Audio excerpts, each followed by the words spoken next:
Okay, everybody. Thank you. Hello. Thank you for being so quiet so quickly. I'm Dan Twining. I'm president of IRI. Welcome to this celebration of freedom. Your generous support makes it possible for us to help partners all over the world pursue their democratic destiny. Democracy is not a Republican or Democratic Party ideal. It's an American ideal.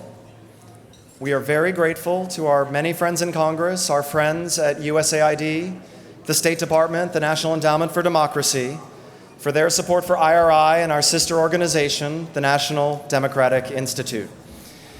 I'd like to send a very big thanks to our dinner chairs, Judy Black, Alec Poinevin, and Tim McCone, as well as our wonderful dinner host committee for bringing us together tonight. This has been a big year of change for IRI. We lost our 25-year chairman, Senator John McCain. There was no greater champion of freedom and no greater foe of tyrants.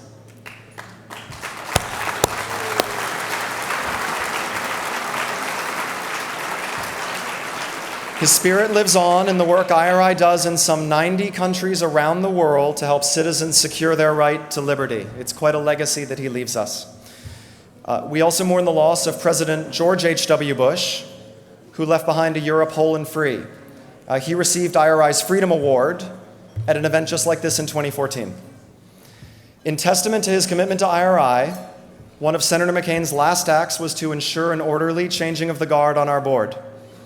You'll hear more from our new chairman, Senator Dan Sullivan, in just a minute, and you will see why we are so lucky to have his leadership. Tonight marks the unveiling of our John McCain Freedom Award, as well as our McCain Fellowship for Freedom. Both honor the spirit and legacy of our former chairman. The McCain Fellowship will help rising leaders promote political and economic freedom in their countries with the help of digital technologies. We're very grateful to Amazon Web Services for seed funding this initiative. Thank you, Shannon Kellogg and colleagues, for your support.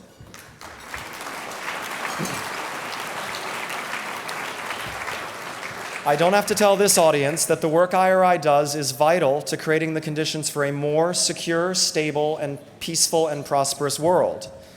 America cannot be safe when hostile autocracies are on the march, desperate people flee broken societies to come to our shores, and violent extremists flourish in ungoverned spaces.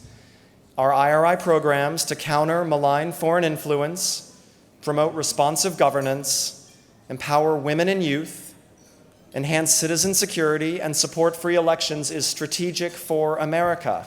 And it's in demand around the world, including in unlikely places like Venezuela and Sudan, where people are fighting right now as I speak for the rights that so many of us take for granted.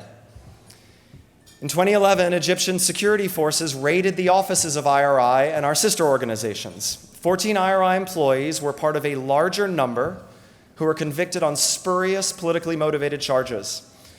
Our great supporters in Congress, including Senator Lindsey and Congresswoman Kay Granger, relentlessly highlighted this injustice to Egyptian officials.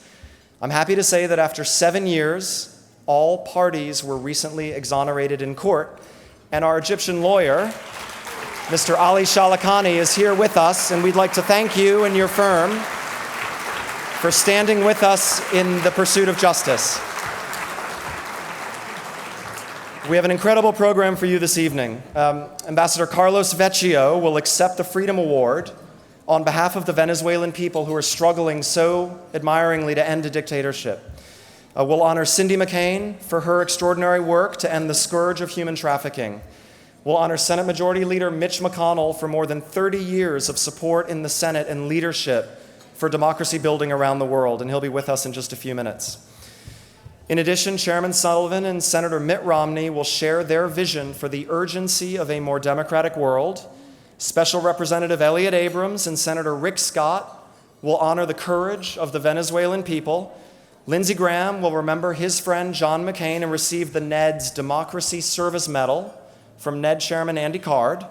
And Senator Martha McSally will remind us why America must always lead with our values. We'll also hear from two special guests tonight. They include the brave Vladimir Kara-Murza, who was poisoned twice by the Kremlin for his advocacy of a free Russia. He's one of the men that Putin fears most. You will also meet the amazing Vitaly Klitschko, mayor of Kiev and former heavyweight boxing champion of the world. He stood with Senator McCain. He stood with Senator McCain in front of 1 million protesters in Ukraine's Maidan Square in 2013 as they fought to reclaim their democracy. As these freedom fighters will remind us, all people seek the dignity that comes with political liberty. Because our late chairman, John McCain, was deprived of his freedom in a Vietnamese prison, he understood this better than most. Our work carries on his legacy for a new generation. It's now my honor to introduce the man he charged with taking that mission forward, Senator Dan Sullivan. Senator Sullivan.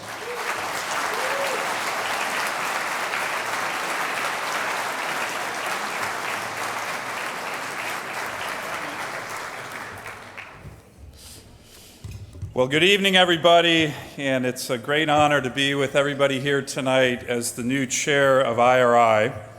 I want to begin by thanking Dan Twining for his energized leadership, the IRI board, so many of my Senate colleagues who have joined us tonight. You might see Republicans and Democrats here this evening, and of course, the many supporters of IRI who have made this a very, very successful night. So how about a round of applause for all of them?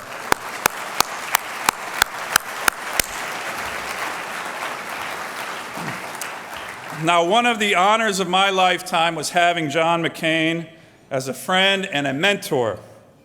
Like most things with Senator McCain, it was not a subtle experience. In fact, a lot of the time I felt I had absolutely no choice in the matter. So when he asked me to take over his chair, he, of course, wasn't really asking, but I would have willingly done so even if I had had a choice. So tonight we celebrate freedom and recommit to the mission of IRI, which is more critical than ever. This is so because when we look across the globe, one of the most challenging issues that face our nation and others is the growing authoritarian movement. The rise of authoritarian governments and the political organizations that support them have sown doubt about the strength of democratic institutions and even democracy itself. Let's face it, democracy can be messy. Disagreements, sometimes ferocious disagreement, is the hallmark of representative government. And because of our transparency, it is out there for all the world to see. The good, the bad, the ugly. Yet we all know that such disagreements ultimately lead to a better tomorrow of greater knowledge, compromise, and progress. We know this because it's played out in our history time and time again. But other countries don't always have that history to draw on. They see democracies as sometimes unworkable. They see efficiencies in the authoritarian governments. Autocratic governments are able to act swiftly. They don't have contentious city council meetings and community groups that band together the magic and sometimes the frustration inherent in our democracy. If they need a road, a pipeline, a bridge, or even an army, they just build it. In times of turmoil, a top-down government in charge of all things can be tempting. And America is not immune to this. In the 1930s, many Americans and millions around the world were attracted to the communist authoritarian model on the left and the fascist model of the right. Even today, the socialist temptation is making a comeback in the halls of Congress. But we've also seen how these authoritarian models of government ultimately collapse on themselves and can wreak havoc and destruction, especially for their own people. The last time authoritarian governments were on the march globally, the result was World War II. That war taught us many lessons, but perhaps none as important as the lesson that President Truman underscored in 1945 in a speech after returning from the Potsdam Conference. Here's what he said. The war has shown us that we have tremendous resources to make all the materials for war. It has shown us that we have skillful workers and managers and able generals and a brave people capable of bearing arms. All these things we knew before. The new thing, the thing which we had not known, the thing we have learned now and should never forget is this, that a society of self-governing men is more powerful, more enduring, more creative than any other kind of society, however disciplined, however centralized. We know now that the basic proposition of the worth and dignity of man is not a sentimental aspiration or a vain hope or a piece of rhetoric.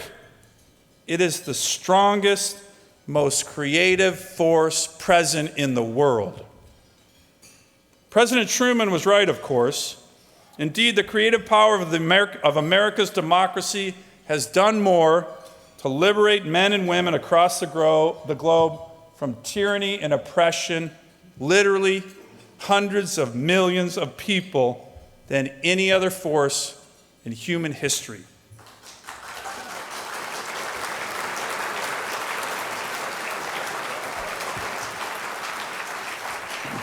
American democracy has many other attributes. It has a history of producing principled citizens dedicated to liberty, some of whom we will celebrate tonight, like John McCain, a naval aviator with a swagger and love of liberty, a man who fell in love with his country when he was a prisoner in someone else's, and his wife Cindy, who has done so much to address the scourge of human trafficking, and Majority Leader Mitch McConnell, a stalwart believer in freedom who argued for dismantling the South African apartheid regime in his maiden speech on the floor of the U.S. Senate. But it isn't just the famous men and women of our country that our democracy produces every day. I've had the honor of serving in the U.S. Marines for 26 years. I continue to marvel at the exceptional men and women from all across the country, different races, different creeds, who volunteer to support and defend the Constitution, knowing full well that doing so could mean sacrificing their own life for our liberty. When you serve in the military from day one, you begin to understand true equality, immortalized in the words of Thomas Jefferson, that we hold these truths to be self-evident, that all men are created equal. Or, as one of my Marine Corps drill instructors put it less eloquently and more forcefully on our first day of boot camp, in my eyes, you are all equally worthless. My orders are to weed out all non-hackers who cannot serve in my beloved Corps. Do you maggots understand this?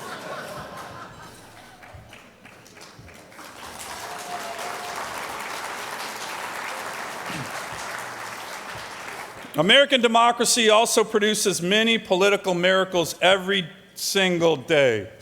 Let me transport you thousands of miles away to my home state, my hometown, to an auditorium in Anchorage, Alaska. A few weeks ago, a record 260 men and women from 56 different countries raised their right hand and pledged allegiance to the United States of America in a naturalization ceremony. This is a video.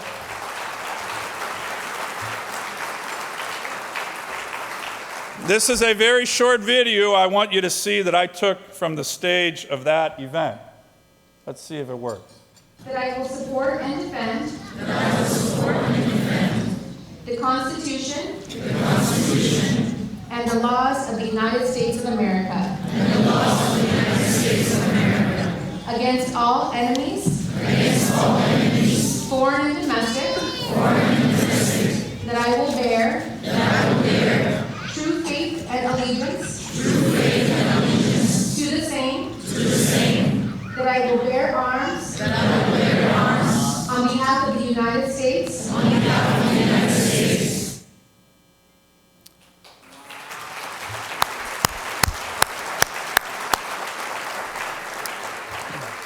Now, I go to these naturalization ceremonies back home very regularly, and if you want to stir in your soul a sense of patriotism and witness the miracle of American democracy, I would encourage all of you to do so as well.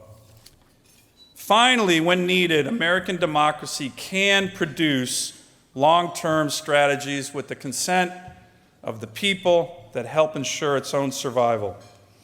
Little did President Truman know that after World War II, he was going to be facing another incredible, difficult challenge with the Soviet Union and the Cold War.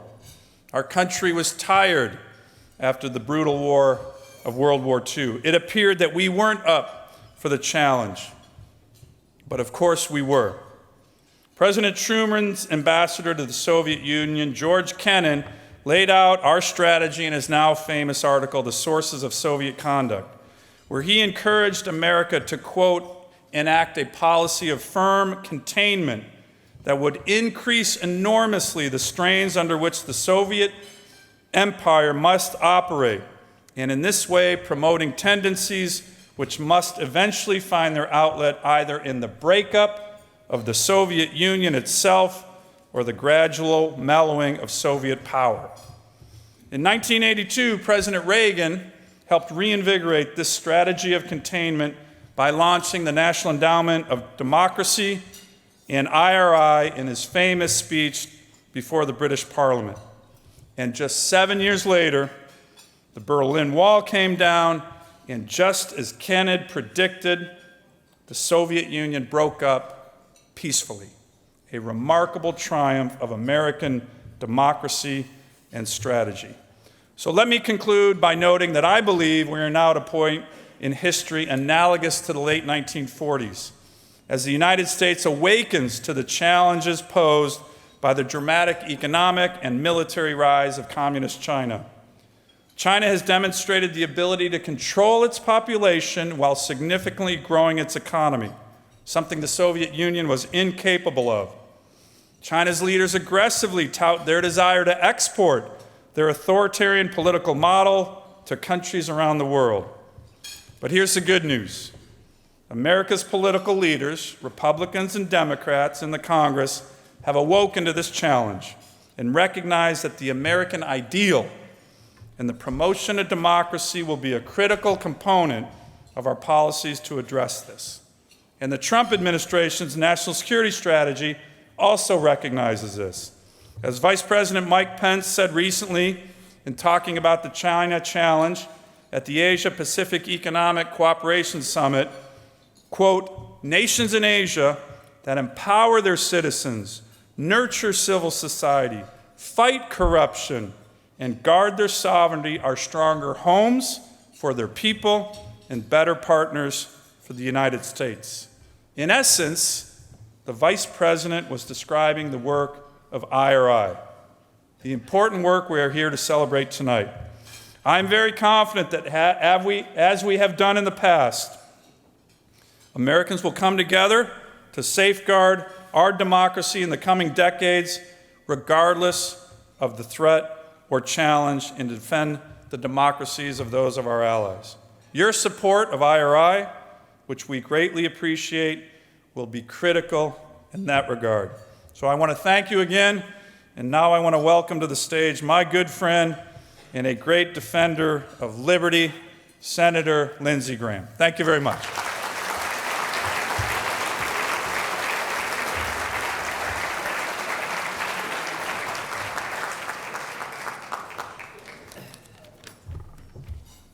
Good evening. So we've gone from a Navy guy to a Marine guy. What does that practically mean? Big words are no longer allowed. So we're going to dumb this down. Thank you, Dan, for doing this. I really appreciate you're taking over for our great friend, John. I'm in the Air Force. We don't do the maggot thing. We're more, how are you doing? How do you feel? Are you okay? We're sort of the lethal NGO. And John always made me nervous, to be honest with you, because he was so so strong. I just want to, thank Cindy McCain. Where's Cindy? We all love you, Cindy.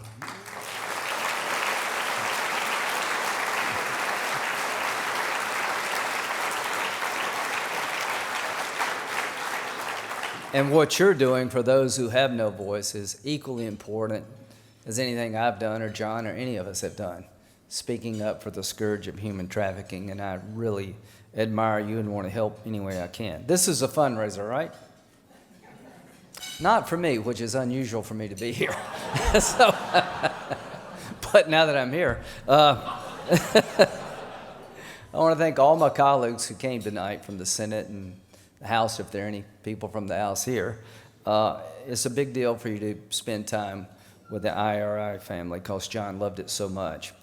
I'm chairman of the account, the 150 account. I'm in charge of IRI's budget. I like your chances this year.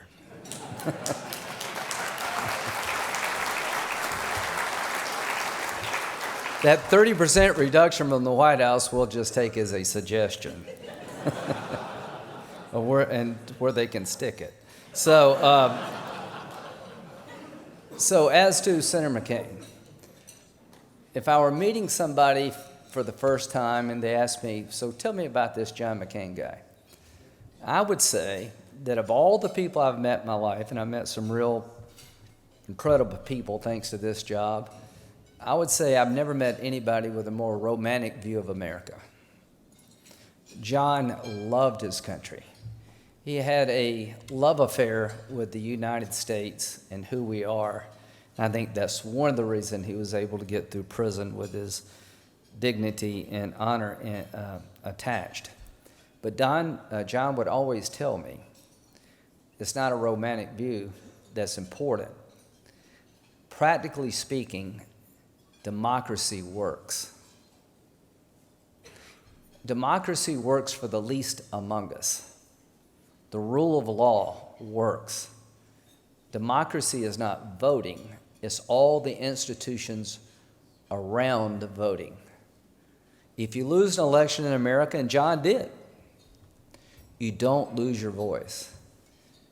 Maybe the most important thing that Senator McCain did for the world was explain what losing was all about.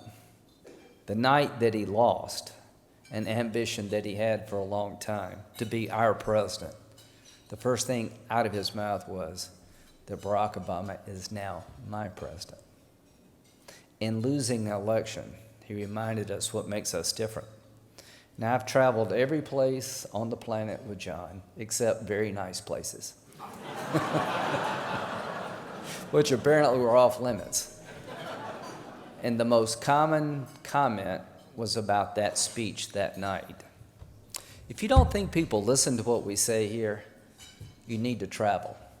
When I'm on the Senate floor, I'm not listening to what we say, because it seems pretty over the top to me. But other people are. Did you see that photo of the guy being caned? The guy with the cane was from South Carolina. So we have a very robust view of democracy at home. But when we speak in the Senate, when America speaks, the whole world listens. I've never met anyone that the world listened to more than John McCain. He was an inspiration to those who had none. He gave people hope who saw no reason to be hopeful.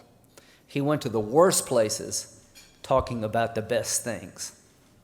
He gave people hope that if you can just make it through the day, maybe tomorrow will be better. What a gift. Of all the things you could do to honor a politician, honoring a man who gave people with no hope a reason to hope.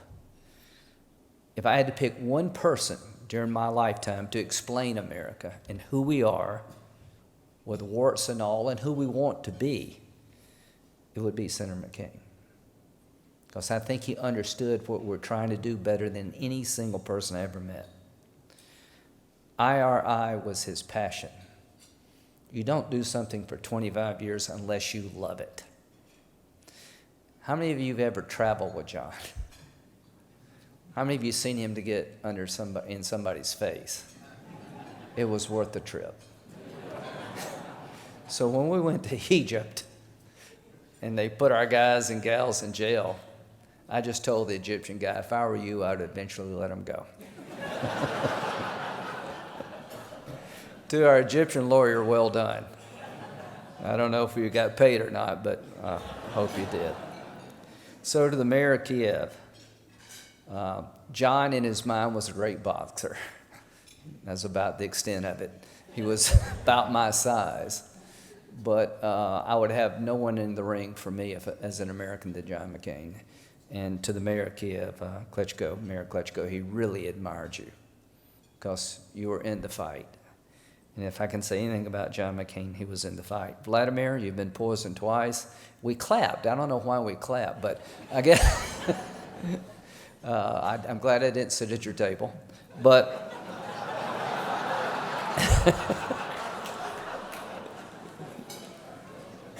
the fact that Putin doesn't like you makes me like you. And Andy Card, thank you for being in charge of the National Endowment for Democracy and what you're doing to honor the McCain family tonight. We've got a young Navy man coming back home, hope soon, from overseas, Jack, Navy pilot who trained helicopter pilots in Afghanistan. So the McCain legacy is alive and well within his family and within the halls of Congress. So I want to leave you on a very positive note. The world is changing in many ways the wrong way. What's going on here at home is going on in other places. Italy, the Northern League, and the Five Star Movement. You had a party that didn't exist in France 2 years ago that took over. Brexit. There's a challenge to the liberal world order. All of us need to step up. It is everywhere. There's a reaction to globalization. People are beginning to wonder, does democracy work for me? So we need to give them a good, firm, yes, it will. You just have to accept it with all its flaws and all its faults. So the one thing I learned from many long days and nights traveling the world with John McCain is that you can't quit. Somebody has got to show up and fill in the space. What John taught me is that America is not the world's policeman, but we are the glue that holds the world together. God bless John McCain.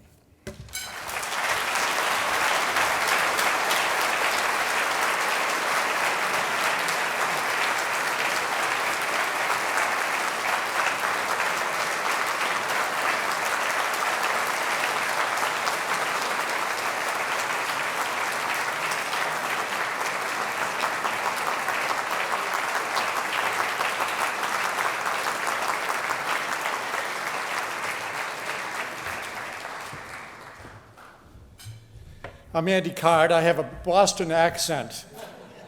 Lindsey doesn't understand me because he's from South Carolina, but that's where I went to school. I'm a Gamecock. Senator McCain, thank you for being here. I'm the chairman of the National Endowment for Democracy. It was a little over a year ago, it was January of last year, when I was named chairman, and I was surprised that I was asked to be the chairman of the National Endowment for Democracy. I knew about it. I worked with President Reagan at the White House. I remembered the Westminster speech. And I am passionate about democracy, and so are you. John McCain was a remarkable man. He taught us much. He did get in our faces. He got in my face several times. But he was a true friend. He was a friend of democracy. And the National Endowment for Democracy last year had a medal struck, dated 2018, to present to John McCain. And we hoped that we had been able to present it when he was alive. But he passed. And his death was mourned by millions of people in America and millions more around the world, in Russia, in China, in Burma, in Malaysia, in Egypt, in Iran, in Afghanistan, in Armenia, in Ethiopia. He became contagious with democracy. And the National Endowment for Democracy wants to present a medal to him. Obviously, we're presenting it in honor of him. We wish that we could have done it with him present. Lindsey Graham, Senator Graham, has agreed to accept this award. It's the NED's, the National Endowment for Democracy's Democracy Service Award. It was first given in April of 1999 to Lech Walesa and Lane Kirkland.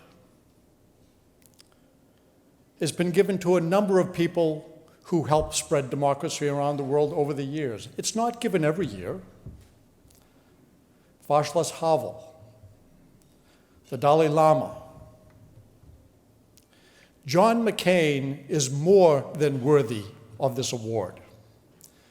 His legacy is what we want to call attention to, because his legacy is the living legacy of democracy. The greatest word in our Constitution is the very first word, we.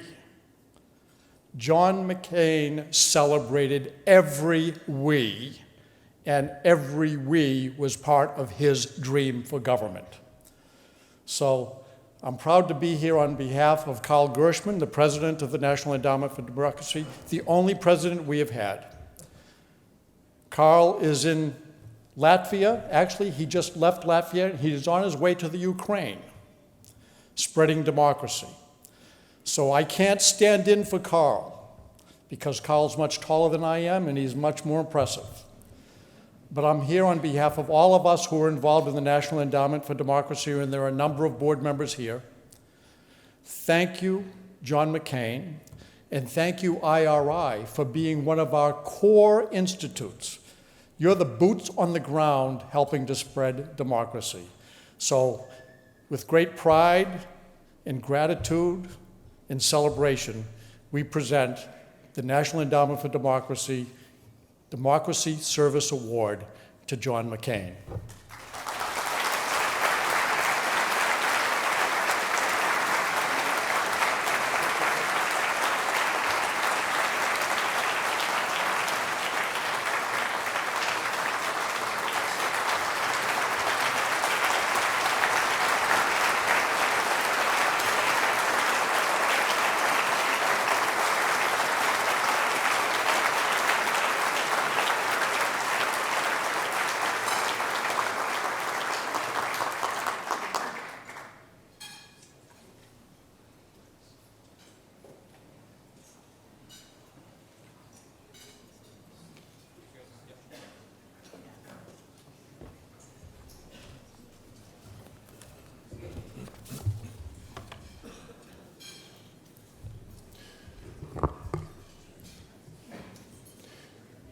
Dear President, dear Chairman, dear Cindy McCain, ladies and gentlemen, it's a great privilege for me to be tonight with you in the RI Freedom Awards dinner. At the same time, I feel almost home with the friends, because I and my party UDAR have a long and very cordial relationship with the International Republican Institute.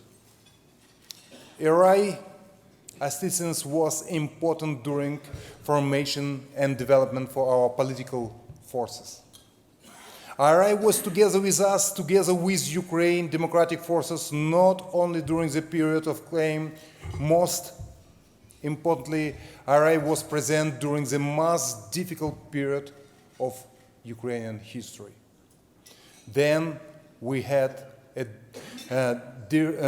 defended our freedom to choose the model of development that is based on democratic values and principles. I know and highly appreciate many of IRI people. Forever for me, IRI first and foremost will resonate with the name of Senator John McCain, who chaired this organization 25 years.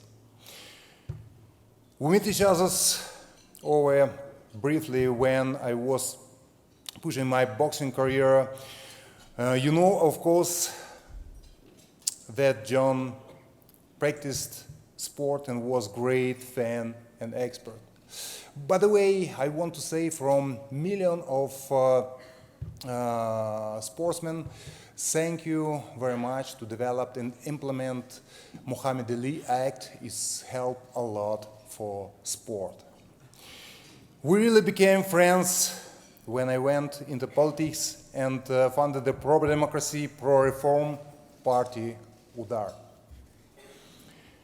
At the beginning, our first official meeting in his capital office in 2011, to be honest, I was impressed. I was in many rooms of politicians, many different pictures of political leaders, of world leaders, many presidents.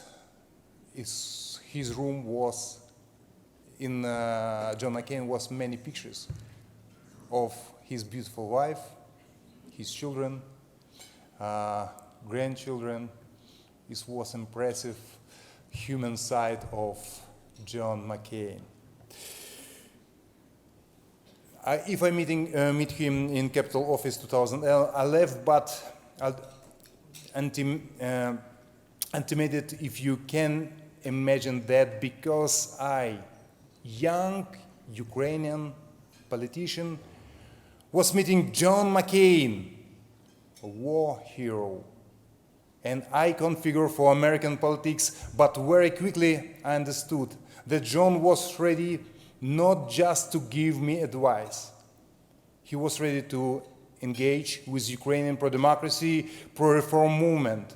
He was ready to support Ukraine, its movement towards mature democracy and real sovereignty. Much earlier than most of the US and European politicians, he realized the scope and intensity of dangers posed by Russia to its neighbors, Europe and free world.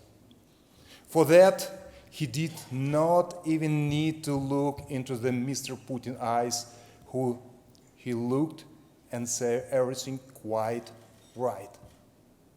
The revolution of dignity of Ukraine, the Maidan, was a turning point for Ukrainian history.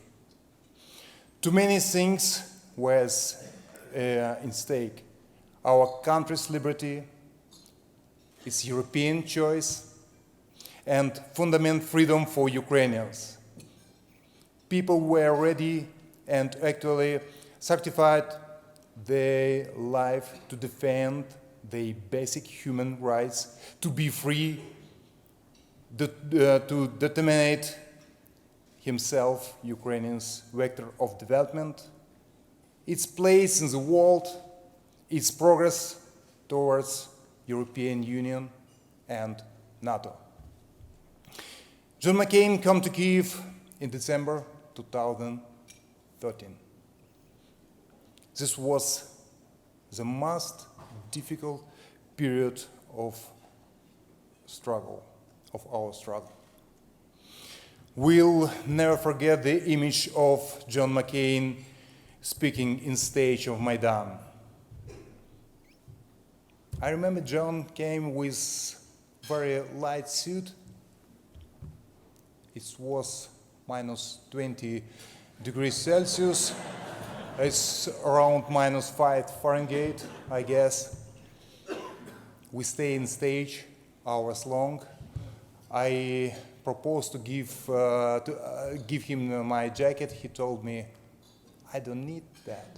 I take the energy and warmth from the thousands of the people who stay in Maidan.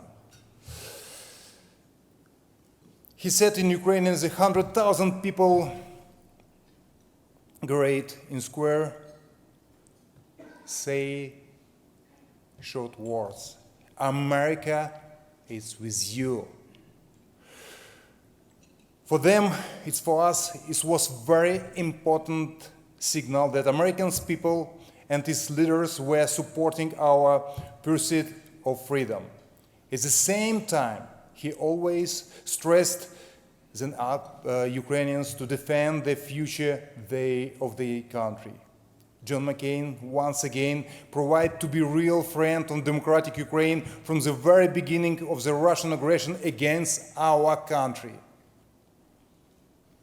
In addition to present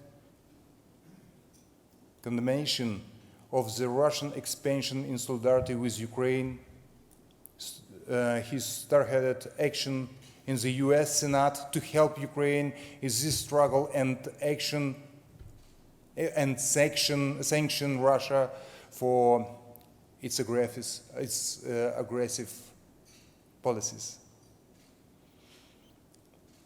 My friendship with John, our numberless conversation, his wisdom and determination meant a lot for me.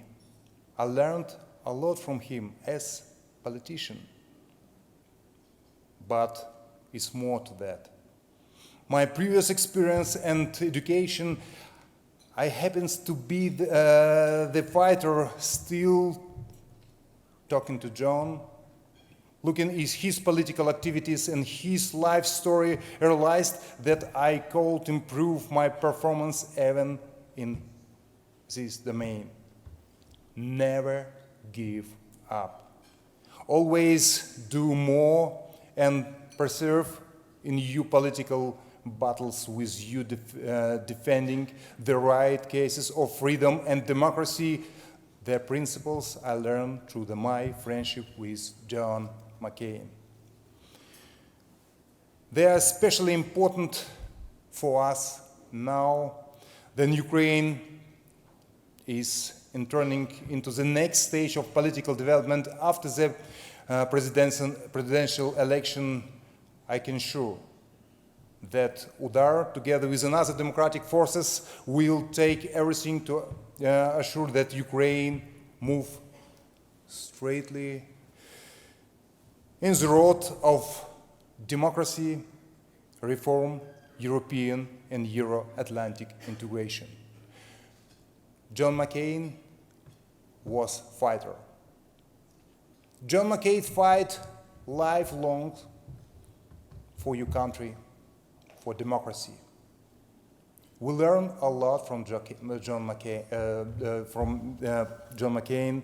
We very appreciate last year John passed away. Is everyone live so long time? How long live the memory about him? We Ukrainians very appreciate for support of our country. We never forget that. And that's why we give the name of John McCain one of the main streets in central part of our hometown, capital of Ukraine.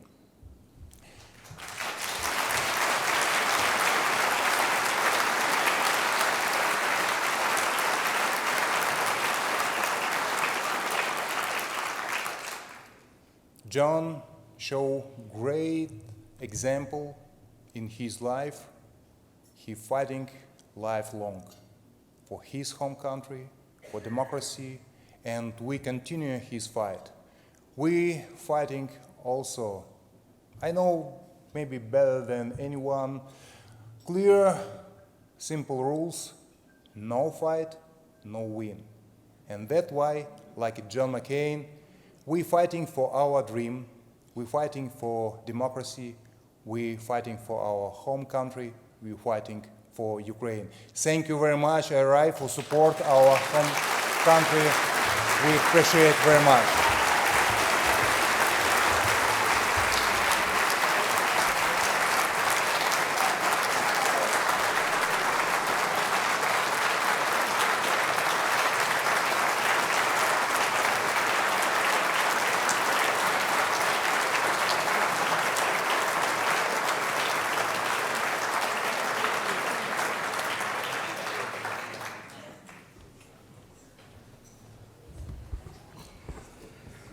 Mrs. McCain, Your Excellencies, ladies and gentlemen, dear friends, It is an honor to be with you here this evening, although I must say that it feels a little strange to be at an IRI Freedom Award dinner without John McCain.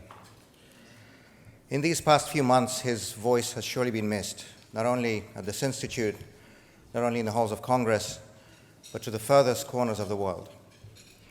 It is especially missed by those who are standing up against dictatorships, by those who are imprisoned and harassed, by those who continue to fight for those universal values of freedom, justice, and human dignity that are sometimes taken for granted in this country, but that remain a source of inspiration for countries like mine that are marked in purple, not free, in the annual Freedom House Index. Consistency and foresight are not always valued in politics, but John McCain showed both when it came to Russia.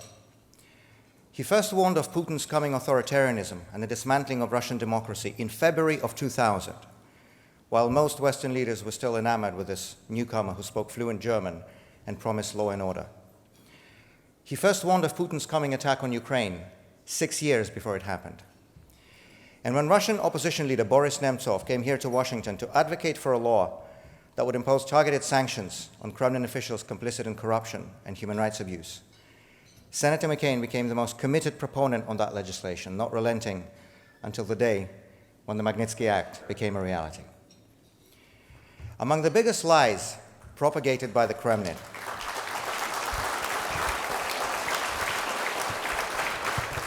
and we are profoundly grateful for that. Among the biggest lies propagated by the Kremlin, and boy were there many of those, was the one about John McCain being an enemy of Russia, an implacable enemy, as one state media outlet greeted the news of his passing. To them, the friends of Russia are those Western politicians who are willing to make deals with our oppressors, who would trade their reputations for bonuses and directorships in Kremlin-controlled companies. John McCain certainly was an enemy of the people who have usurped power in my country, who have turned it into an autocracy and a looting ground at home and an instrument of aggression abroad. But he was never an enemy of the Russian people. Whether in a busy Senate session or in a time of recess when Washington goes quiet, we could always count on him to speak out for Russia's political prisoners, to defend our right to free elections and free assembly defied by our self-appointed rulers, to advocate for those threatened and attacked for their political beliefs. It is said that politics at its best is about making a difference. For John McCain, that difference was in saving lives. I don't know if I would be standing here or anywhere tonight if 2 years ago, when I was lying in a coma in Moscow after a poisoning, he hadn't taken to the Senate floor to bring attention. No words can adequately express my gratitude.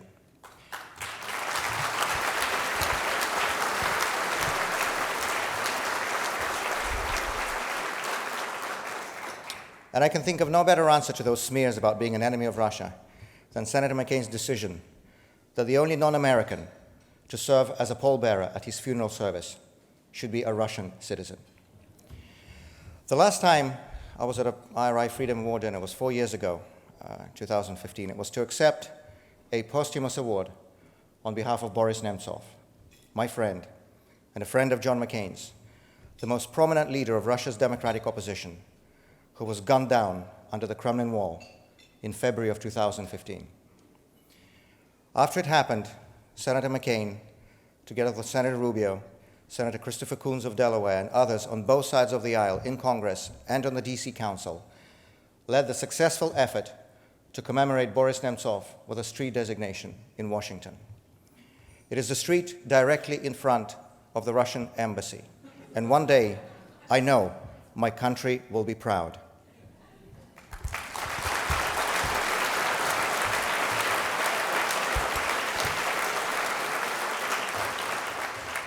When I criticize your government, it is not because I'm anti-Russian. Senator McCain wrote a few years ago in an op-ed that was directly addressed to the Russian people. It is because I believe you deserve a government that answers to you, and I long for the day when you have it. He has not lived to see that day, but when it comes, and when the propaganda subsides, Russians will remember Senator John McCain for who he really was, a tireless advocate for human dignity, a man who embodied integrity and courage, and who served a cause greater than himself. And though John McCain is in a better place now, I know his legacy will long continue to inspire those who are defending liberty and justice.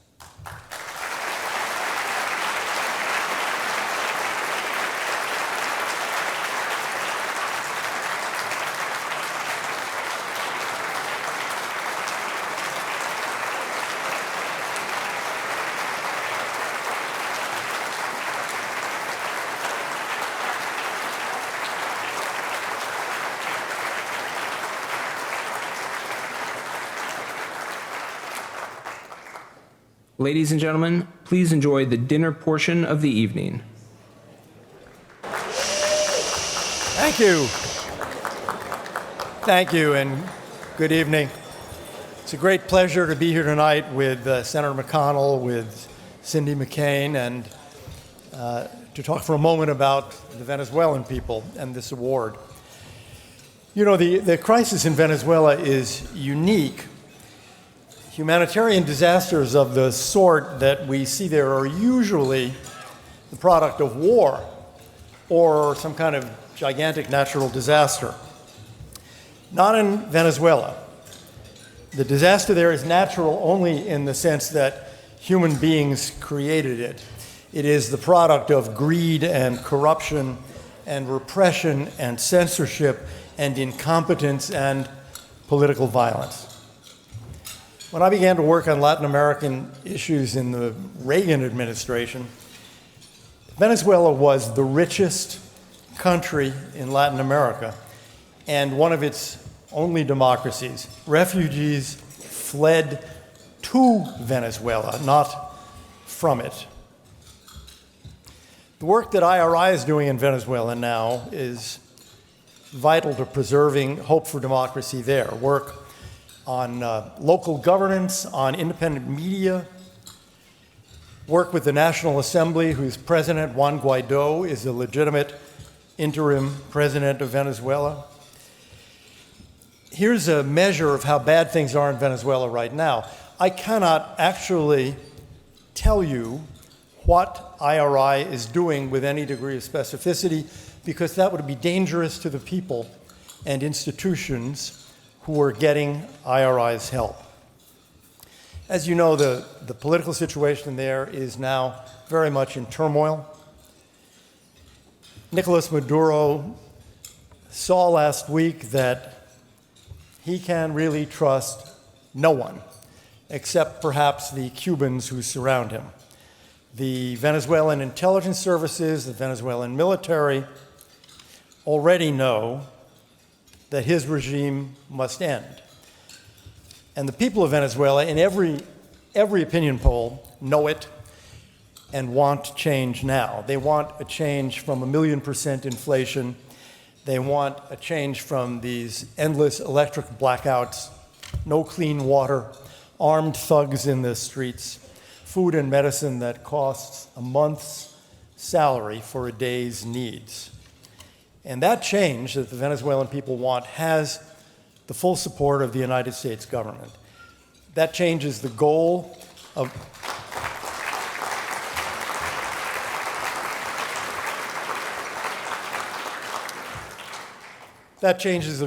our diplomatic actions and all our economic sanctions. We are striking at the Maduro regime's ability to continue stealing the resources of the Venezuelan people. And that's the goal of our hundreds and hundreds, now about 700 visa revocations. If you are part of the Maduro regime, or you are making money from the Maduro regime, we don't want you in the United States. Those pressures are just getting underway. Believe me, they will continue to grow.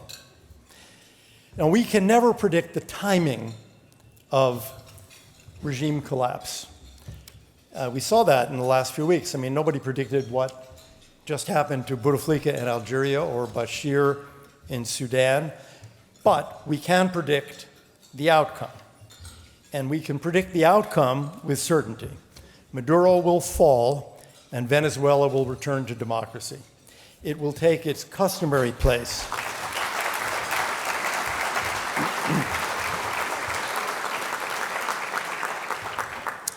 Venezuela will take its customary place among Latin America's free nations, and it will demonstrate that what Bolivar said 200 years ago is still true. A people that loves freedom will in the end be free. And they will, despite the secret police and the political prisons and the Cubans and the Russians, and with the support of the United States and allied democracies in this hemisphere and around the world, Venezuela will be free. I now have the pleasure of introducing two people. The first, who's going to stay seated for a minute, is Carlos Vecchio, who is going to accept this award on behalf of the Venezuelan people. He is a longtime freedom fighter in Venezuela who co-founded the Voluntad Popular, Popular Will Party, with Juan Guaido. Let me read you from the LA Times 5 years ago, February 28, 2014. Quote, authorities issued an arrest warrant Thursday for Carlos Vecchio, national political coordinator of the Popular Will Party. Vecchio's whereabouts was not clear Friday, close quote. Well, his whereabouts are clear, that we know. He escaped. He escaped Maduro's Venezuela. He went into exile in the United States, and he is now the ambassador of Juan Guaido and of the Venezuelan people to the United States, and you'll be hearing from him in a few minutes. But first, Senator Scott. I have the honor of introducing Florida's 45th governor, who is now, of course, senator from Florida.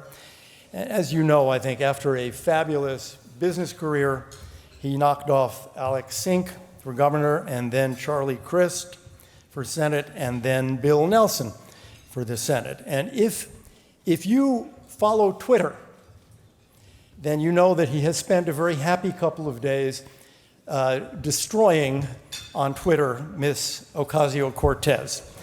So we know at least in this respect he's having fun in the Senate. Ladies and gentlemen, Senator Rick Scott.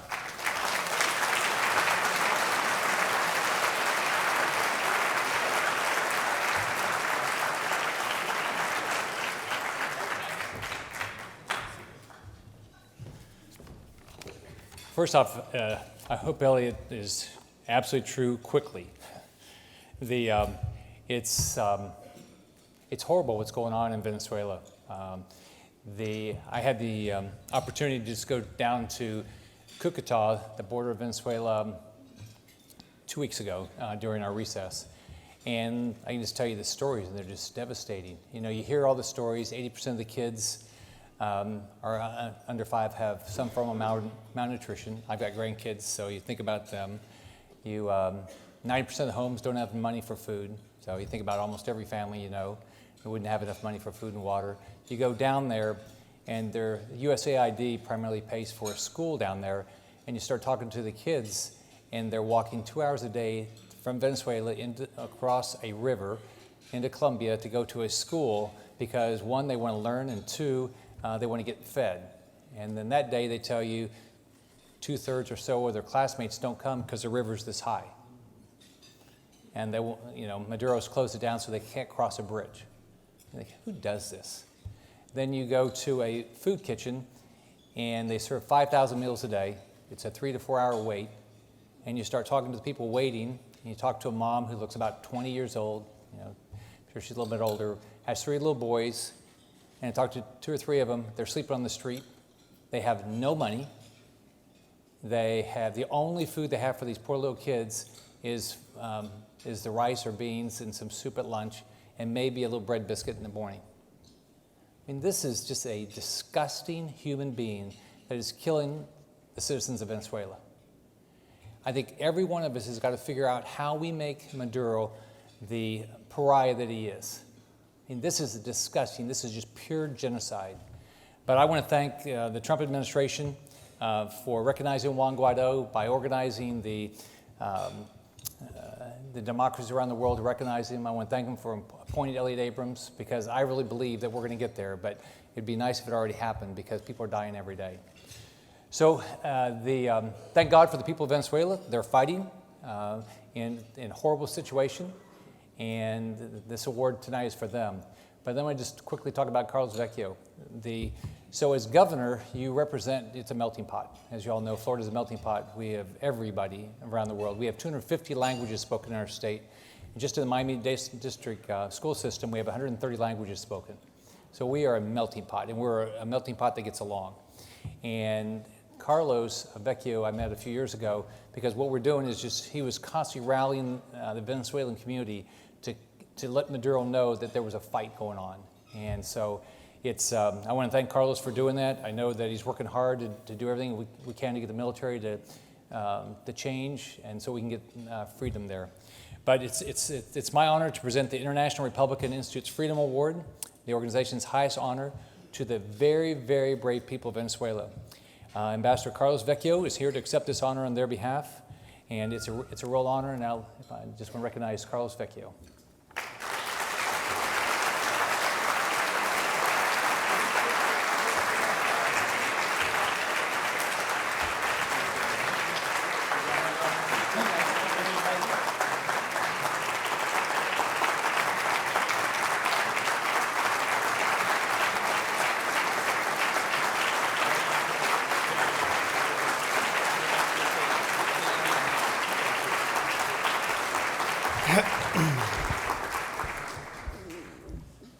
Good evening, everyone.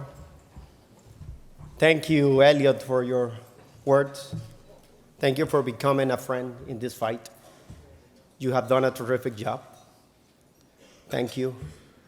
Senator, former governor of Florida, my friend Scott, you have been a champion of democracy since the first day since I got here in 2014 as an exile. I want to thank you also, the president of the IRI, Daniel. Thank you. Thank you for supporting our cause. I want to also thank members of the board, its chairman, Senator Sullivan. Thank you. Senators Rubio, Romney, Graham, and of course, Leader McConnell. Thank you for this. I'm here before of you as an ambassador due to the courage of the Venezuelan people. And I want to dedicate this not only to the Venezuelans who are fighting there, but also the Venezuelan diaspora, but particularly to those who have died fighting for democracy, fighting for freedom.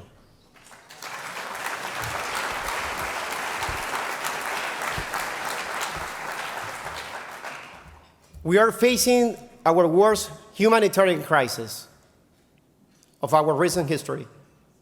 And the only way to resolve that crisis is putting an end of the usurpation of power of Maduro, is putting an end of the dictatorship in Venezuela. That's the only way to stop the suffering of the Venezuelans. And that's what we are doing right now in our country. Of course, we want to set a transitional government toward democracy in order to hold free and fair election. This has been our agenda, and that's why we have been asking for the support of the international community. The first time that I met Vice President Pence in Florida, in Doralzuela, as we said, Doral, he told me, Carlos, the U.S. will stand with you until you recover your democracy. And I trusted him because he's a man of values and principles. And I trust you because you are not only defending Venezuelan rights, you are defending universal principles and values set by your founding fathers, which have made this country a great nation. That's what you are defending. Principles and values. And let me tell you more. In 1783, one of our founding fathers, Francisco de Miranda, came to this beautiful land. He went to Philadelphia.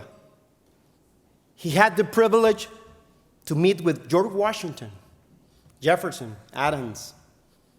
And since that date, he got his purpose of life, bringing freedom to South America, particularly to Venezuela. 20 years later, he went back to Venezuela and joining with Bolivar, set the path toward our independence. But he got the ideas of freedom in this beautiful country.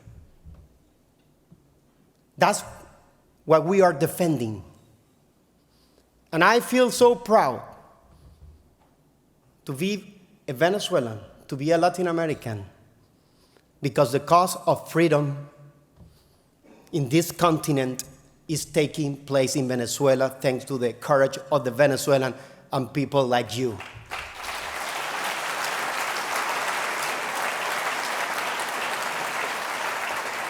This continent must be a country of freedom. This continent must be a continent without dictatorships. I'm paraphrasing one of the most important American heroes, Abraham Lincoln. I don't have any doubt that Venezuela will have a new birth of freedom. Thank you very much for this award. God bless America. God bless Venezuela. Viva Venezuela Libre. Freedom will prevail again. Nobody will stop that. Venezuela is ready for a change. We will conquer freedom together again, and this will be a continent of freedom. Viva Venezuela. Thank you very much.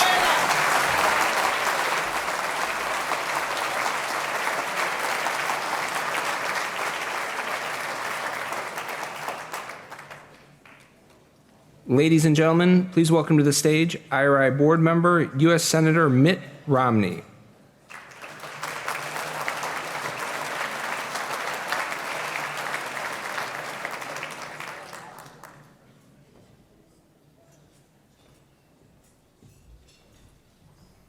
That was quite a presentation, very powerful.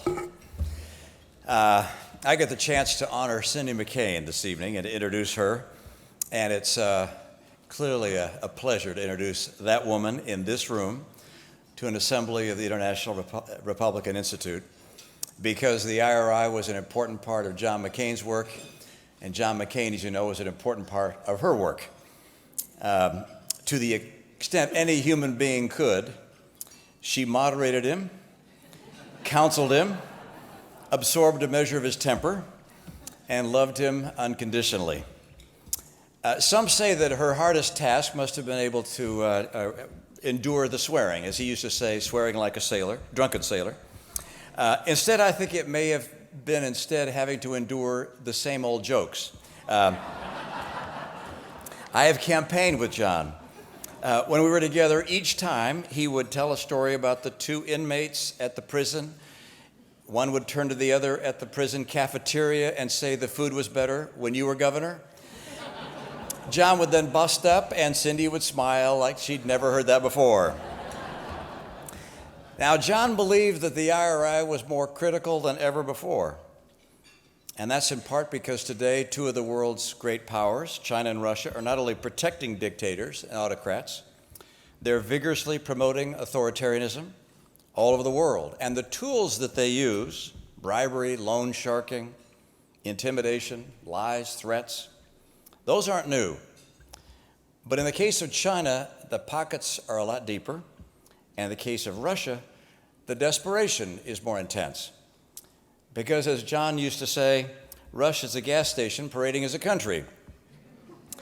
As their economic condition continues to deteriorate, expect to see Russia even more aberrant and malign. Now, Cindy's work is also more critical and urgent. While her journeys around the world may be less heralded and visible than John's were, she fights just as vigorously. Cindy has made innumerable trips to some of the world's most dangerous places, to salve the wounds of the despised, to draw attention to the plight of children in refugee camps, and to rescue young people from the horror of sex trafficking. John flew his plane into danger. Cindy also flies into danger. She visits places where the risk of safety is so severe that the NGOs have prohibited their own staff from going there, such as Eastern Congo. I don't know how many of you have tried to stonewall Cindy, or placate her, or heaven forbid, oppose her. Her eyes will burn right through you. She's not a person to easily deflect from what she is determined to do. But she's also kind and compassionate, empathetic, every bit as much as she's tough. She's the first to call with comforting words when a friend has a need. When I was running for president, she would call Ann from time to time, bucking her up with the inevitable slings and arrows that came our way. She set her mind to raising an honorable family, and that she did. Bridget is a teacher. Jack and Jimmy served in combat, and Megan serves in combat every day on The View. She guided a family business into what is now a thriving and dominating billion-dollar enterprise. She has served on the boards of CARE, Operation Smile, and HALO, as well as her family foundation. And she makes trips overseas to make sure they're spending their money properly. She repeatedly has visited the world's most distressed refugees, lifted their spirits and cared for their wounds, combated the scourge of trafficking, and worked to remove landmines. She's actually founded an organization that took doctors and nurses from our country to war-torn nations around the world, nations that lacked basic medical care. She herself made, by one count, 55 separate trips, each one lasting at least 2 weeks.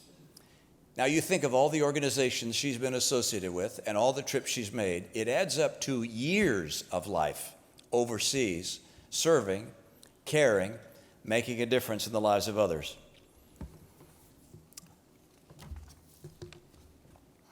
And she did all this while she was still a businesswoman, a wife, a mom, and someone who supported a senator and a presidential candidate. And of course, she set her mind to love and partner with one of the most irascible, headstrong, and irresistible men on the entire continent. And she fights this day to guarantee that his memory and what he and she together represent, character, honor, duty, compassion, country, freedom, that all of these are preserved in the character of the nation. Like her husband, Cindy McCain is an American hero who generously deserves this reward. Cindy, please come join me on the stage.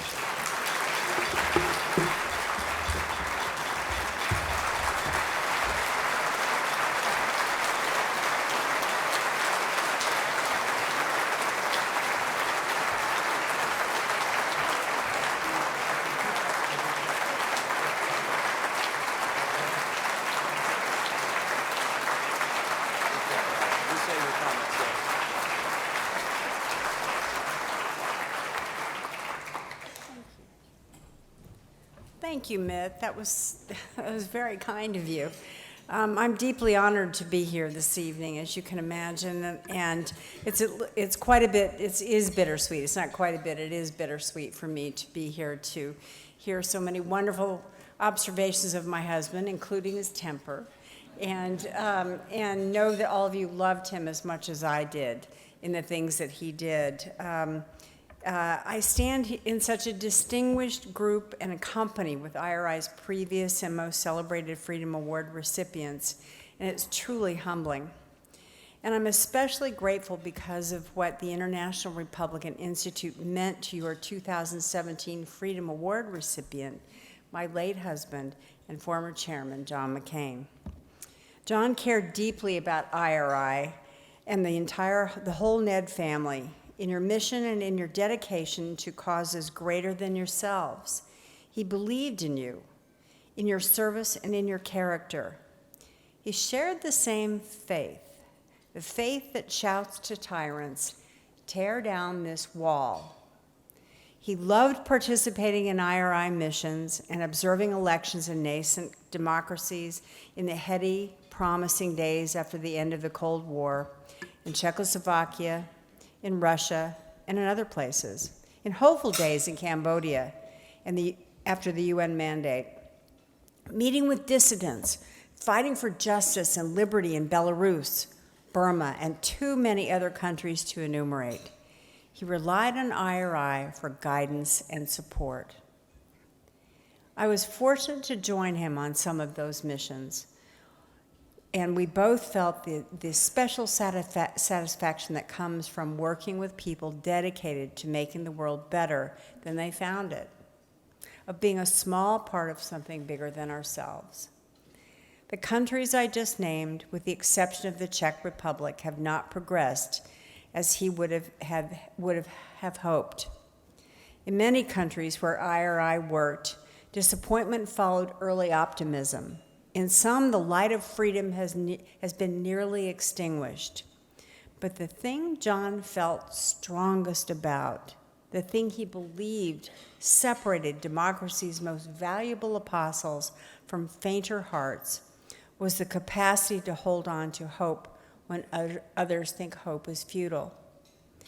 It is one thing to recognize obstacles to change, he wrote, and to understand the world as it is with all its corruption and cruelty.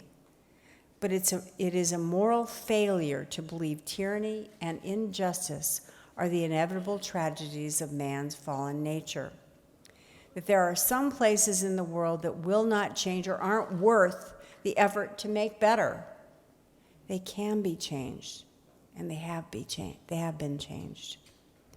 John considered you idealistic realists who understood how hard change is to achieve, but who view setbacks not as a cause for despair, but as a call to arms, who keep trying, keep pressing, keep plotting, keep pushing, cajoling, encouraging, advancing freedom and justice through every disappointment and reversal in every corner of the world until the day, no matter how distant, every human being's dignity is valued and accorded equal respect the governments and laws of the world's nations.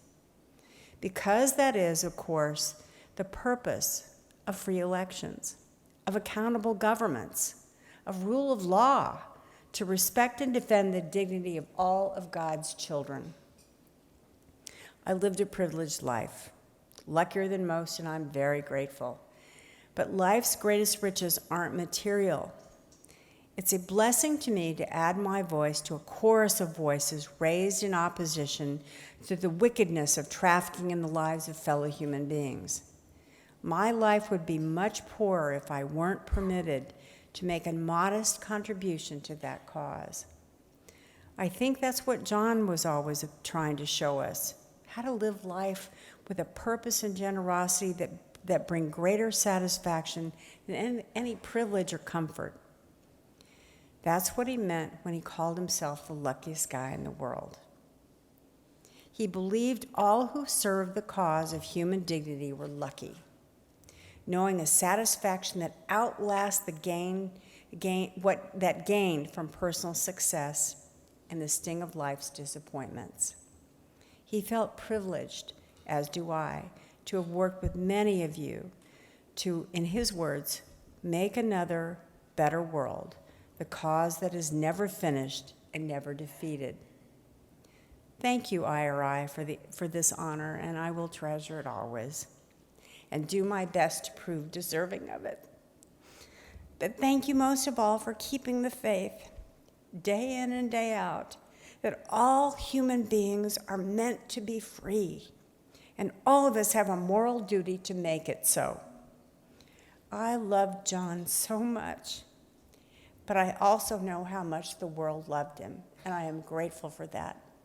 If I may also say tonight, if you see me stepping on your heads to get out of the room, my son Jack McCain gets in at 10 o'clock tonight from Afghanistan, and I want to go see him. Thank you.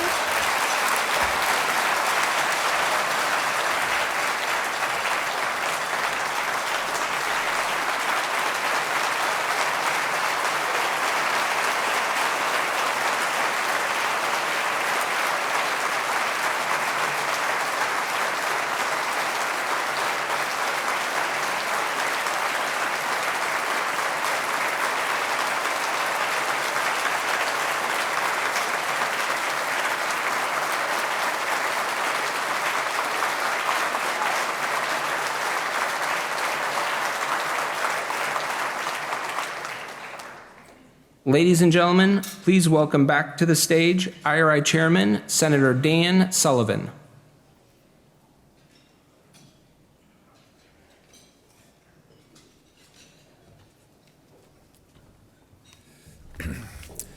Well, thank you, everybody, and how about another round of applause for Cindy McCain, huh?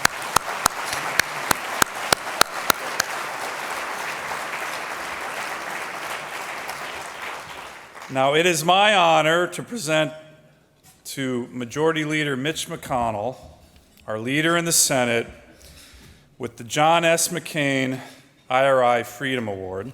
And I'm going to say a few words about our leader, but I also want to thank Secretary Chow, his amazing wife, for all the great work that she is doing on behalf of our country.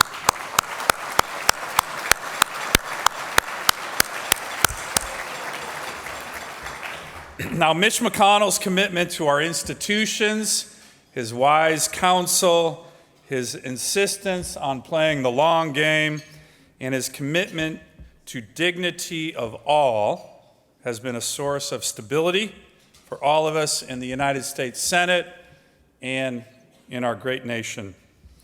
As with most of us, Leader McConnell learned lessons that have stuck with him throughout his career from his mother. As an infant, Senator McConnell was diagnosed with polio. At that time, there was no treatment, only therapy. The doctors decided that he was not to walk for the first 2 years of his life. Think about that for a task for Leader McConnell's mom. So he says in his autobiography, so my mother, like a drill sergeant, literally watched me every waking moment of my life for 2 years.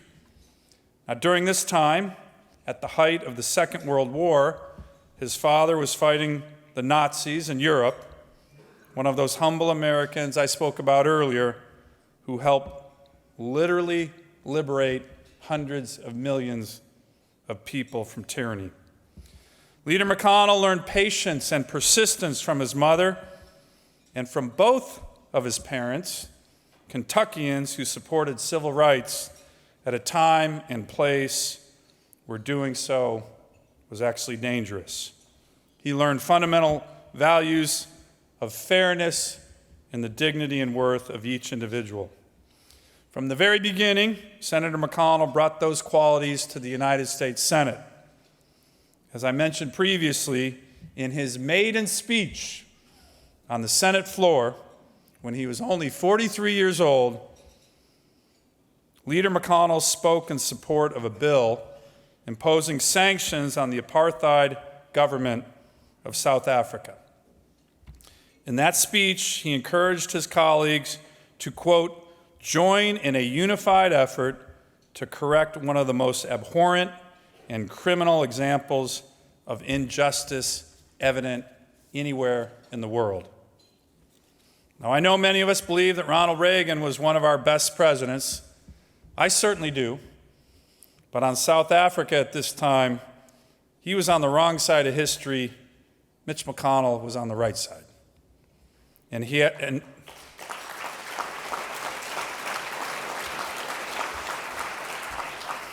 has been on the right side on so many other issues since, including his steadfast support of IRI and institutions that help build democracy around the world, as well as his commitment to protecting our own democracy, an unending task for all of us. He told a reporter recently that one of his main goals in his time as leader was to preserve our country's democratic institutions, to, quote, build the country's resilience and its antibodies so that it is stronger and better prepared for the future and whatever comes our way. And he's done exactly that.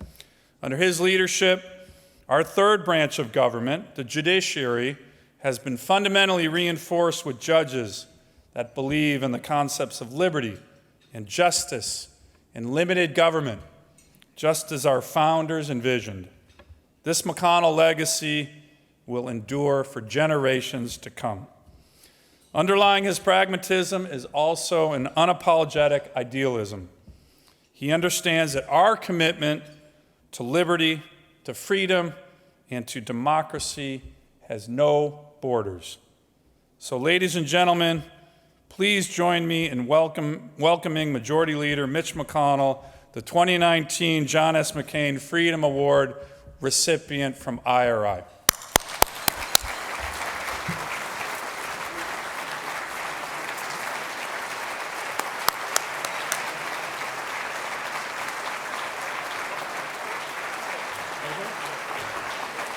Leader, we'll do a quick picture. Yeah. Thank you, Dan. Yes, sir.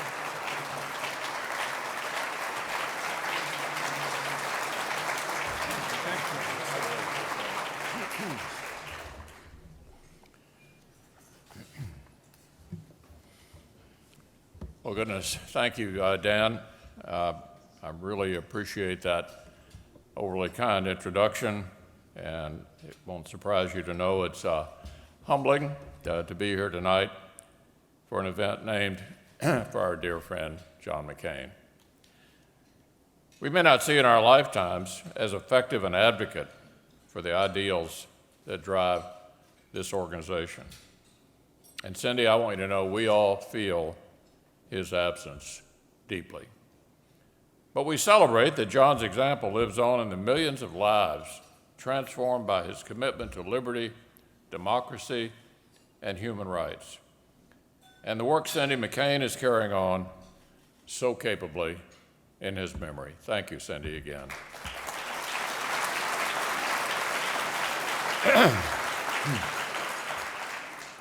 Well, I've long admired IRI and its mission. Over the years, members of my staff have worked for this organization.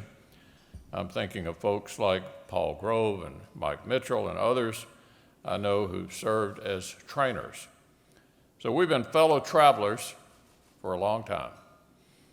I know it's getting late, but I'd like to briefly share my passionate view of the values that unite everyone in this room. The Senate faced important choices about America's leadership from the moment I arrived in Washington in the mid-1980s.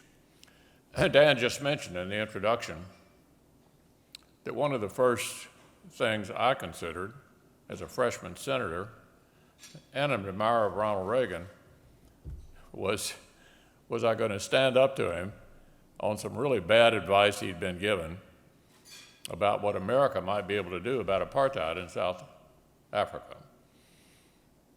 He had a bunch of advisors who were hard over that somehow sanctions wouldn't work. My conclusion was it wasn't just about sanctions, it was about us and what we stand for. And so Reagan, based on the advice of his advisors, vetoed the anti-apartheid bill.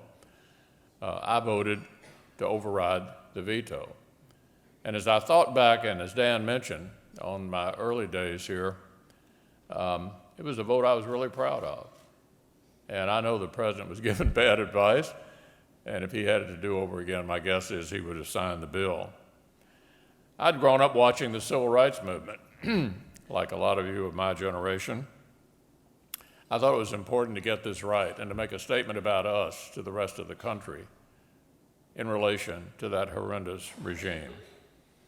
Now, as you're fully aware, I'm not known for wearing my humanitarian tendencies on my sleeve. People don't always expect the guy that my Democratic colleagues call the Grim Reaper to be focused on human rights and democracy promotion. But honestly, I see no daylight between preserving our constitutional order at home and assisting in the fight for freedom around the world. That's why in my career I've made, for example, democracy in Burma a pet issue. Back when hardly anyone seemed to have heard of the place, and over the years I've been increasingly in a position to actually address it. I worked to support its people and its inspirational leader, Aung San Suu Kyi. We used to pass notes back and forth because she was denied the opportunity to receive mail during that 20-some-odd years she was under house arrest in Rangoon. I worked to secure sanctions on the military junta and support policies to empower civil society activists pushing for political, constitutional, and economic reforms. I applauded President Obama when he sought an opening with Burma.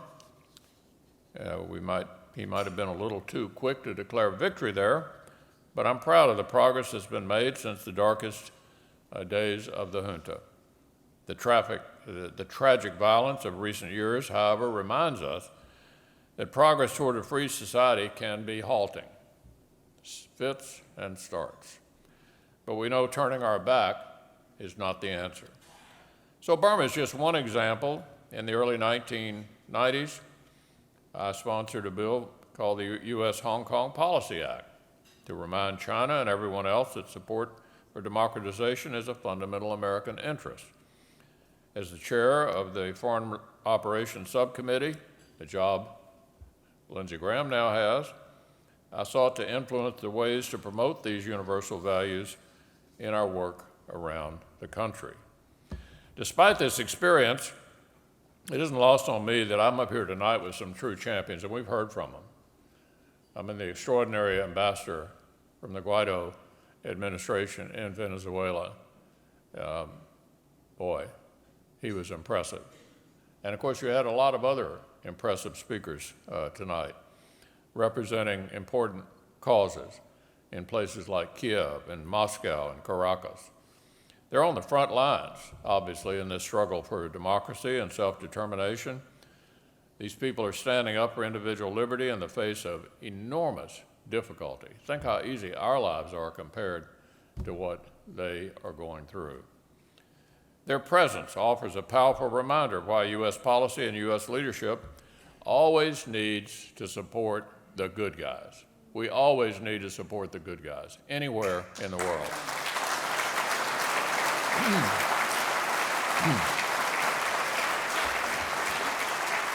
Many of today's crisis areas are places where American leadership could have been better deployed to help the good guys. From the reset with Russia that swept Putin's invasion and occupation of Georgia under the rug, to American passivity in the face of Russian authoritarianism at home, and yet more aggression abroad, especially the invasion and occupation of Ukraine, to a pivot to Asia that seemed to abandon traditional allies and was made hollow in any event by imprudent defense cuts. Through it all, from timetables for withdrawing from Iraq and Afghanistan to the dismissive line that nation building begins at home, to the feckless red line in Syria, the consistent theme in those years was a retreat. America took steps to actually disengage from the world. And both America and the world were worse off as a result. That isn't a unanimous verdict, but I suspect most of you here tonight agree that we need not shy from the reality that America is a global power. We make no apologies for it. We are a global power, and that sustaining our global leadership is in our national interest. We're not involved in other countries for any other reason than it's in our interest to do so, to promote democracy and freedom around the world, and that's what IRI stands for. So I'm glad that this administration is taking some strong steps that align with this understanding. I couldn't be prouder to share the stage tonight with these brave people that we've been hearing from, who represent President Guaido. I'm glad this administration is standing with the people of Venezuela and leading the international effort to help them achieve a peaceful, democratic future. I'm also proud our nation has begun rebuilding our armed forces, something John McCain hammered us on year after year after year, and lived long enough to see it actually happen.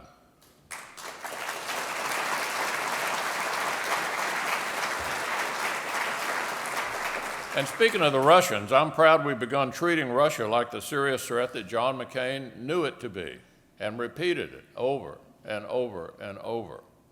We're making it clearer that unchecked geopolitical prospecting is a thing of the past. And Ukraine's success and continued commitment to the path of reform, including last month's incredible elections, the peaceful democratic transfer of power, testifies powerfully to the other former Soviet states, including Russia, that a better, freer future is possible. I'm also proud we brought ISIS physical caliphate to an end and made more progress in the Middle East. These are some real steps forward, but our task remains urgent. We need to stay engaged in the Middle East to counter radical terrorists and reinforce the work of our partners. We need to work diplomatically to end the Syrian civil war. This year, since one of my responsibilities as Majority Leader is to decide what we're going to do and when we're going to do it, I made foreign policy legislation the Senate's very first priority. Senate Resolution 1, and it included the Syria Civilian Protection Act. We're still waiting for Speaker Pelosi to give it a vote. And thinking broadly, my friends, we need to do everything we can to not allow our nation to forget the lessons of the 20th century. The United States of America must never forget that we're strongest working in concert with our friends, that our closest friends share our values and our commitments, that global leadership is neither some imperialistic ploy that America should abandon, nor a frivolous gift that America can afford. We cannot let either political side convince themselves that American leadership is either outdated or unnecessary. Free enterprise and open trade are in our interest. Maintaining a global presence is in our interest. Providing a security umbrella is in our interest. And you'd better believe working closely with our friends is in our interest.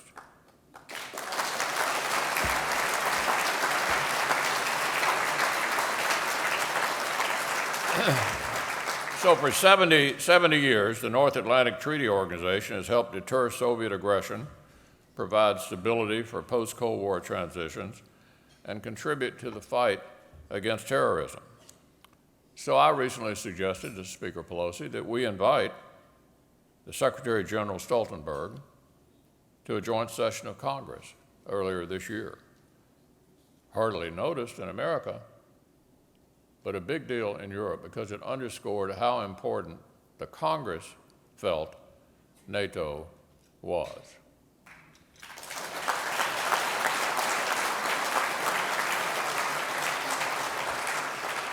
So I'm glad NATO allies have stepped up their contributions and that they continue to stand with us around the world and in cyberspace. As Stoltenberg himself put it to the Congress, it's good to have friends. Good to have friends. And to not attack them. And I might add, the best way to have good friends is to be a reliable one yourself. John McCain knew that. He knew that American security is interwoven with America's influence, and that our influence depends on our willingness to step up and to lead, to stand with our friends and with the oppressed, to help keep hope alive around the world. That, my friends, is our mission. American leadership is what this organization, IRI, is all about, and I'm humbled to accept this honor named after my good friend. So thank you for the honor. Thank you for all your work. Good night, and God bless America.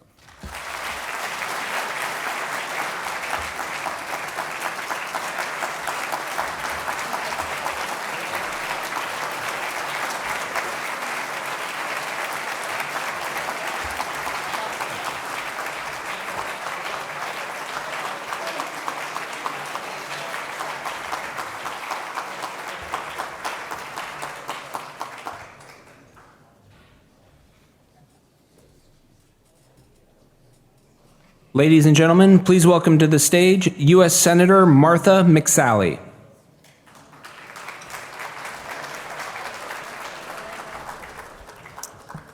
Well, it's an absolute honor to be with you tonight, and I know it's late, and Cindy, you got to go see Jack. So I'm going to be very brief. I just want to say it's an absolute honor to participate in this and to support IRI for everything they do around the world. I'm a 26-year Air Force veteran myself, Where's Lindsey? My basic training was a lot harder than yours. Did he leave? I don't know what he's talking about. But I'm in a very humbling position that I'm serving in the Senate seat that Senator John McCain was in. And like all of us here, hopefully tonight you were inspired, as we all miss him, but we're inspired by his legacy, that no one of us can continue on his legacy. Dan, you can't continue it yourself as a chair. I can't continue myself as a senator. None of us can. But we can be inspired, each of us, but what he did with his life of service, sacrifice, and fighting for everyone around the world, fighting that every single man and woman was born with the desire to be free and the right to be free. And I was blessed to be at the McCain Institute this weekend with Daniel as we were having the Sedona Forum, and we were on a panel together. And I think, just briefly, I was asked the question, is there a existential threat to democracy? And we were feeling a little pessimistic at some of the dynamics that are happening around the world. But we had the legitimate First Lady of Venezuela there with us, Fabiana Rosales. She was amazing, Rosales, amazing, just building our faith. And you see these individuals, from Russia and Ukraine, everywhere around the world saying, we are not going to stop fighting until we're free.